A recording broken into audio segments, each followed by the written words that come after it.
But the big story, one of the country's biggest landowners, the Indian Railways, is finally coming to the rescue of developers. After a decade in the works, the railway claims it's now aggressively, finally is all that we can say, looking to monetize its land assets and has already earmarked several plots in the land-starved city of Mumbai. That's a move that has Mumbai's realty sector in a tizzy. Several big developers are eyeing the land parcels. Nikhil Sivdas has this report. Land in India has always been at a premium and hard to come by. But that has never been a problem for the various central and state organizations that hold massive land banks across the country. The Indian Railways, for instance, holds an estimated 43,000 hectares of land across India, and much of it is unutilized. Now, after years of delays, the Railway Land Development Authority, or RLDA, is finally poised to monetize its considerable land bank. The mandate is for all the zonal railways all over India, and we so far we have got some 65, though we were told some 100 sites, but out of that nearly 65 sites have been found commercially amenable, and the cost may be anything upwards of rupees 8,000 crores. Kicking things off in Mumbai, the RLDA has floated tenders asking real estate developers to bid for 4.3 hectares of prime land in Bandra East, which will then be given out on 45-year leases. Sources told NDTV that several big realty players including Lodha, Kalpataru and DLF among others have already expressed an interest in this property. Experts say that the plot's proximity to the BKC and its commercial tag are making it a big draw for developers. The kinds of advantages BKC enjoys are the same and are applicable for this plot as well.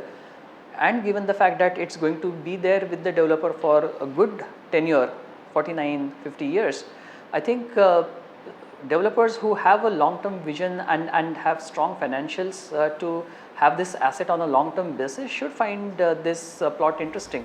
The organization plans to monetize other land parcels in the city and release them for mixed-use development. By the end of the year, the RLDA plans to float tenders for its prime land parcels in Mahalakshmi, Kurla and Wadala, areas which have been nearly tapped out in terms of fresh supply. For Mahalakshmi and Wadala, we have already floated the tenders for consultancy. After the consultants give us their report, we will be floating tenders for commercial development of these two lands. These locations are very good because they are touching to the railway stations or railway connectivity. So connectivity angle is very good, and that will definitely be having us very specific demand of retail and commercial, and if it is a little farther, then it is a residential also. This time around, the RLDA is offering better terms including higher FSIs and an increased lease term. However, considering their past track record, developers are still wary. I'm very unhappy because long time which is being taken by the government agencies for disposing their own land is something a serious issue, because last 10-15 years if they are taking by the time they throw the land parcels in the market, it's not good sign. I think they need to work it out what is the surplus land, and they must see how the best way could be monetized. Secondly, they should not depend on one simple theory of auctioning it, because it enhances the overall valuation in the area. They can work it out joint venture basis, joint revenue sharing methods and so on. For a land-starved realty sector, the move by government organizations, including the railways, to monetize its land assets is a big step.